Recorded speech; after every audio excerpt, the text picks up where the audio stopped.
Bonjour. En raison d'un conflit plus que sérieux à l'heure qu'il est entre les SVT et les SI, j'ai décidé de régler cette guerre plus que ridicule. En tant que fervent défenseur des SVT, il est temps une bonne fois pour toutes de rétablir la vérité. Aujourd'hui, avec un raisonnement scientifique, appuyé par des preuves concrètes et des faits objectifs, je vais démontrer en 3 points pourquoi les SVT sont supérieurs aux SI. Preuve numéro 1, démontrons d'abord cela par un outil que nous les scientifiques nous utilisons souvent, les mathématiques. Effectivement, comparons ensemble les nombres de lettres dans chacune des filières. Dans SVT, il y a 3 lettres, alors que dans SI il en y a 2. Voyez-vous où je veux en venir? Eh oui, 3 est supérieur à 2. Vous ne me croyez pas?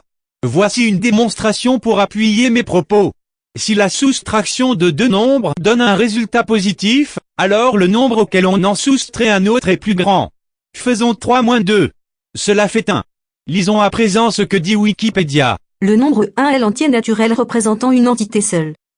Et quelle est la définition d'un entier naturel? En mathématiques, un entier naturel est un nombre positif. En conclusion, étant donné que 1 est positif, 3 est donc supérieur à 2 et nous venons de prouver mathématiquement que la filière SVT est supérieure à la filière SI-CQFD. Preuve numéro 2. Après avoir démontré mathématiquement notre supériorité, intéressons-nous maintenant aux places des SI dans notre société. Ces garnements de SI vous expliqueront que s'ils ont choisi cette filière, c'est parce qu'elle permet d'accéder à tout plein de métiers différents très utiles pour la société moderne. En réalité, il n'en est rien. Alors que la majorité des SI t'expliquent qu'ils vont travailler dans l'aéronautique ou dans l'informatique pour faire des boulots de malades, la vérité est qu'une fois entrés dans le monde du travail, 99% d'entre eux se retrouvent à travailler pour des entreprises de merde pour construire des aspirateurs automatiques ou autre merdasse qui fait plaisir à Monique ou à Gérard, 57 ans. De plus, aspirateur égale femme de ménage. Donc les SI sont des femmes de ménage. CQFD. Bravo. Au lieu d'apporter des solutions pour améliorer la technologie, voilà ce que vous faites, vous aidez le développement de la surconsommation et du néolibéralisme qui gangrène notre monde. Mais je vous vois déjà écrire. Comment te permets-tu de dire ça? Tu n'as aucune source et tes propos sont totalement infondés.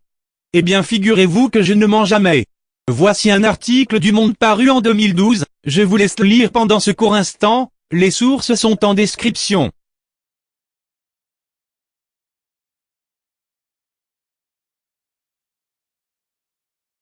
Preuve numéro 3. En tant que preuve finale, j'aimerais apporter des choses que j'ai remarquées et qui encore une fois prouvent la supériorité des SVT. Prenez le mot SVT, si vous retirez 2 lettres et que vous en rajoutez 9, cela fait talentueux. Maintenant prenons le mot SI, si on enlève une lettre, qu'on en rajoute 5, qu'on en enlève 6, puis qu'on en rajoute 7, cela fait chômage. Coïncidence? Je ne pense pas. Bref, une chose de plus que le gouvernement nous cache. C'est déjà la fin de cette vidéo, récapitulons, il est mathématiquement prouvé que les SVT sont supérieurs aux SI, les SI sont l'équivalent de femmes de ménage et sont des instruments du néolibéralisme, et pour finir SI est égal à chômage. Je sais que le lobby des SI va essayer de me faire taire, car je dis tout haut ce que tout le monde pense tout bas, mais jamais je ne me soumettrai. Partagez un max la vidéo, pour que la France découvre enfin la vérité. Allez ciao la bise.